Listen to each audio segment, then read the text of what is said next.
WWE could be about to undergo one of its biggest changes ever. This comes from the TKO president, Mark Shapiro, as he has commented on the future of WWE premium live events, the pay-per-views. And he wants to shake them up, but maybe not in the way you'd expect. Actually, he wants to make more. New premium live events could be coming to WWE. He mentioned that most of WWE premium live events were created by Vince McMahon, and it's time now for TKO, for Triple H, for Nick Khan, and Mark Shapiro to move past that, to take the torch and run with it.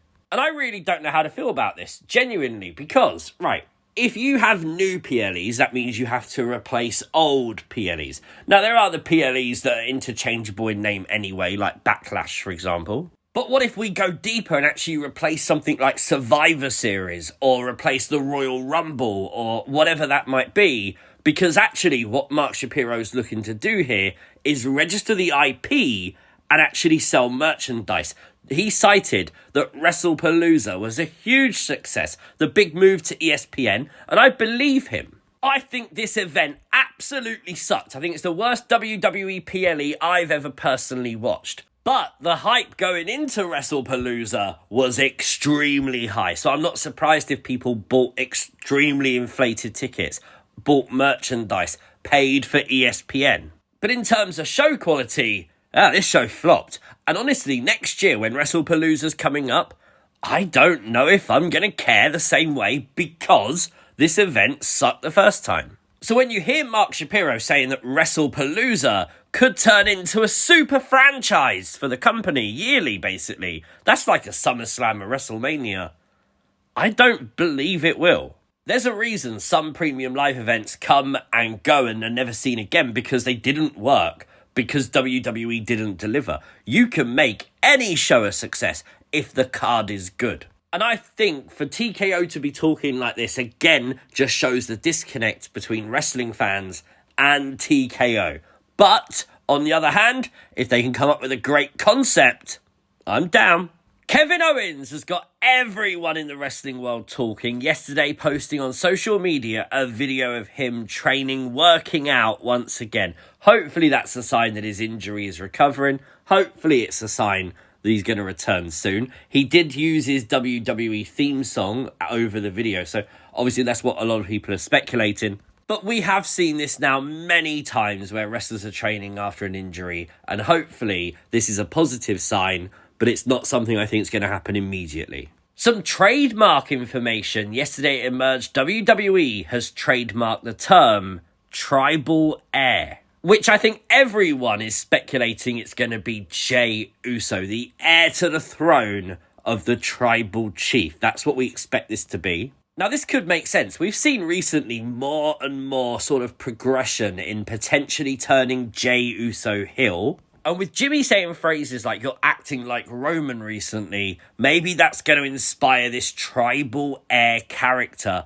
And you know what? If we get a tribal heir, maybe we get a feud with the tribal chief. Jey versus Roman could be pretty fun. But obviously it does also mean that if we do get a tribal heir in Jey Uso, then obviously we could see a whole new bloodline once again. This could be a new name for someone like Solo Sikoa. It could definitely be. We have no idea who it's in relation to.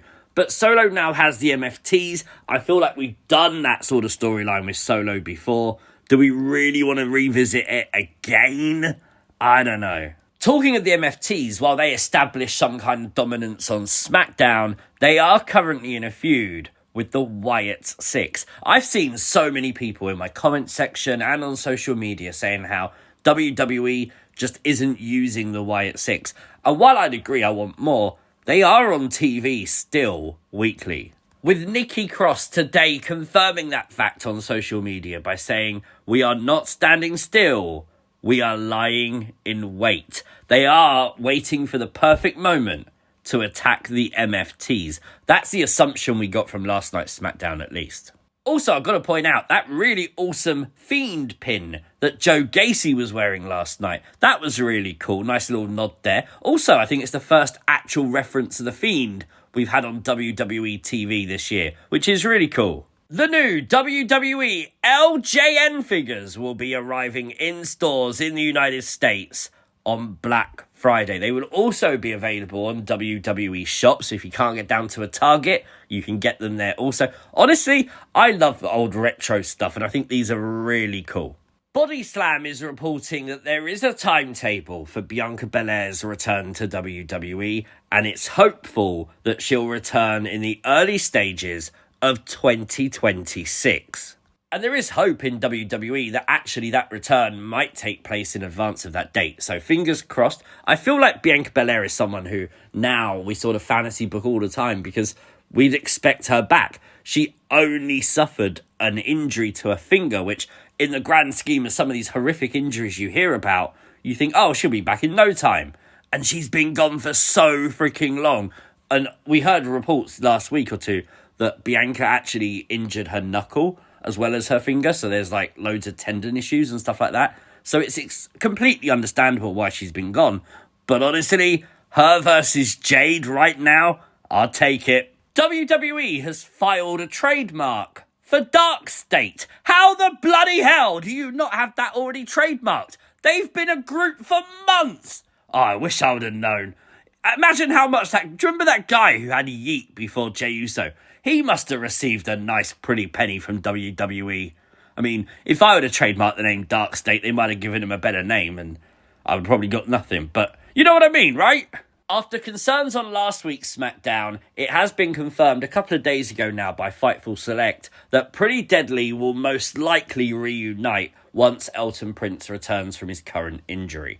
The concern was there after Kit Wilson obviously came out with new music and everything on SmackDown last Friday, but obviously that has been confirmed and debunked since. So hopefully we'll see Pretty Deadly the musical very soon. Now this is also a few days old, but I have to mention it. Bo Dallas was spotted at Halloween Horror Nights. He took tons of pictures with fans, with the scare actors, and of course with his sister Mika Rotunda. They attended the event to see the creation brought to life from his brother Wyndham Rotunda and of Bo's. This was the horrors of the Wyatt 6 Halloween Horror Nights haunted house. Obviously Halloween Horror Nights is done now, but I will say as a Firefly, what's been really cool is watching people's reactions on social media to this haunted house. People that have never watched Bray Wyatt, never watched WWE, have loved this. Some of them saying it was their favourite of the entire park, which is a huge compliment if you don't even know what the Fiend is. It just proves that Bray Wyatt created something very fun and very cool with his concepts. And honestly, I hope that they do more sort of integrations like this in the future because, I mean, it looks pretty fun. I really wish I could have attended. But there is your WWE news. We've been out of the loop for a while. I've been very busy. I've been away and stuff like that. But I had to get this video out. So let me know all your thoughts, your theories, your comments in the comment section down below. Don't forget to subscribe to the channel. Like the video. It really does help it out. And I'll see you next time. Peace!